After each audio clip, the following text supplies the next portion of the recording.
ဒါလေးရကြတော့ချောင်းဖြစ်ပါတယ်ဒီကျမိုင်းဦးယူတဲ့ပြီးတော့ဒိုးရေးသွားခုမှာဖြစ်ပါတယ်ကျွန်တော်ကတော့ဒိုးရေးဆွဲရမှာဖြစ်ပါတယ်ဒါကတော့တောင်ပေါ်တက်တဲ့လမ်းဖြစ်တယ်နိုင်ရွယ်လောက်တော့ဆောက်ရမှာဖြစ်ဖြစ်သွားရင်တော့45မိနစ်ပေါ့နော်ဒီနေရာတောင်တက်ရမယ့်လမ်းဖြစ်တယ်ဖြစ်ဖြစ်ရှင်းမတက်ပါတယ်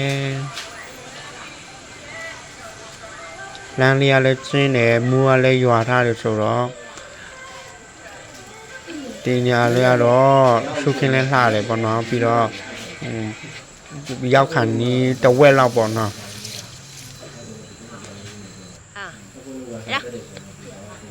ဒါကြတော့တွင်ရင်ဒီကျိုးဆွဲနေပါတယ်အပေါ်ကတွင်ရင်ဒီကြောင်ပေါ့နော်မှာချင်းတောင်းလေးမြင်ရပါတယ်အဲ့ဒီချင်းကအဲ့ဒီဆွဲပြီးတော့ဖူးပါတယ်တော့အဲ့ဒီတွင်ရင်ချင်းကြပြီဆိုတာလည်းအမေကတော့တွားပြီးတော့ယူပါတယ်အဲ့ဒီတွင်ရင်ချင်းကိုတွားယူတယ်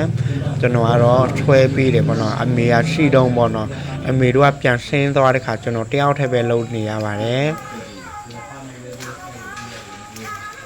အဲ့ဒါဆွဲပြီးတော့ပြန်ပုံတာပေါ့ဒိုးရင်တီးတွေပြန်ပုံတယ်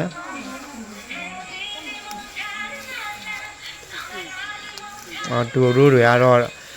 လွယ်ဖို့စောင့်နေတာပေါ့နော်လွယ်ဖို့စောင့်နေပါတယ်အဲ့ဒါကြီးတယ်ပေါ့နော်ဘယ်လောက်လဲဆိုပြီးတော့ကြီးနေပါတယ်ဒိုးရင်တီးတွေကပုံမှန်ထိုက်ပဲပေါ့နော်တီးတယ်အရင်ကပုံမှန်ပဲအရင်လည်းမကြည့်ဘူး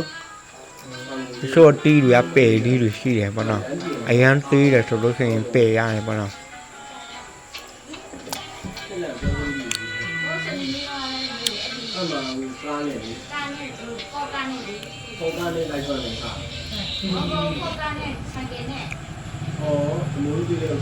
သူတို့တွေကလွယ်ဖို့စောင့်နေတဲ့ခါကျတော့အခုဒိုးရင်တီးတိတ်မကြသေးတဲ့ခါကျစောင့်နေရတယ်ပေါ့နော်အဲ့ဒီပြီးသွားပြီဆိုလို့ရှိရင်ကျိုးပြန်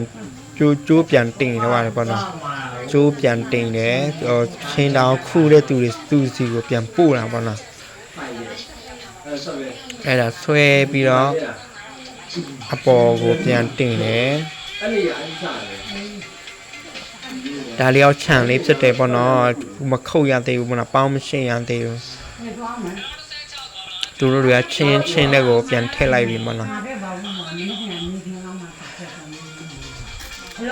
ဒါလေးတွေကတော့ပယ်ထားတဲ့